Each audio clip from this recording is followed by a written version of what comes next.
Does that mean that they're essentially experimenting with patient samples? Yes, and they're trying to troubleshoot it. First, CBS 13 exposed tens of thousands of inconclusive test results coming out of the state's new COVID lab. Then we revealed whistleblower allegations ranging from lab techs sleeping while processing samples to compromised tests.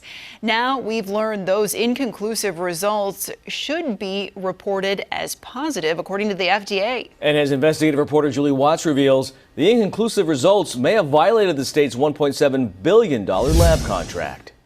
Lots of people are planning to get tested for COVID ahead of visiting family for Thanksgiving. Inconclusive test results coming out of the state's brand new lab. We were heading into the peak of the pandemic when we first discovered a high number of inconclusive COVID results coming out of the state's new PerkinElmer Public Health Lab. And State Health Secretary Galley blamed problems with a chemical reaction. We've identified some of the issues and have since corrected it. But by the end of January, when inconclusive results from the lab had quadrupled to more than 36,000, the state had a new explanation. Their highly sensitive test detects lower levels of the virus, which they report as inconclusive. The problem? Those inconclusive results from the PerkinElmer test were not authorized by the FDA. Turns out those lower levels should be reported as positive. You see, according to the FDA, any patient samples that have CT values less than 42 should be reported as positive. Simply put, the CT value is the measure of viral load in the sample.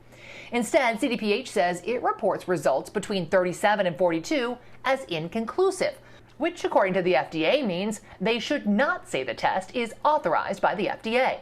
So has anybody raised concerns that their resulting tests inconclusive when, according to the FDA, they should be positive? Quite a few people in the laboratory have. They deviated from what was submitted to the FDA. Several of the whistleblowers we've heard from, including former lab manager Dr. Manaz Salam, said they warned management that the unauthorized changes would void the FDA's emergency use authorization, known as an EUA.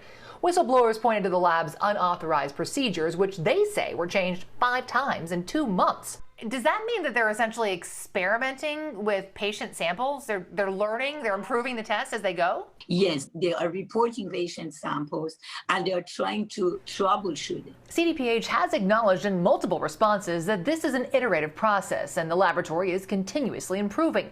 But whistleblowers stress the state should not be using patient samples to iterate or improve, as patients believe, and the $1.7 billion contract requires that the lab is using the FDA-authorized test and procedures. Especially then contracted through the state of California, you would think that they would have to follow testing regulations by the FDA. Now, for weeks, CDPH has insisted the PerkinElmer lab does not need approval from the FDA to change its procedures, but the FDA disagreed, saying if the laboratory makes a change, the test is not EUA authorized. When we shared that response with CDPH, the state finally conceded it is using its own lab-developed test, which appears to violate the $1.7 billion state contract because it's not in compliance with the FDA authorization. Governor Newsom is involved, CDPH is involved. I assumed everything would be correct and legit. The lab recently started calling inconclusive results presumptive positive on the reports sent to patients, but says they're still reported as inconclusive to public health agencies, and they are not included in the positivity rate. We cannot do experiment while we are testing patient samples. Just one more reason whistleblowers are calling for federal regulators to step in and take over the state's investigation of its own state lab. We repeatedly asked CDPH if it was aware that reporting inconclusive results was not authorized by the FDA, which appears to violate the state contract. In response, CDPH said, quote, "We are aware of the contractual obligations as we wrote them."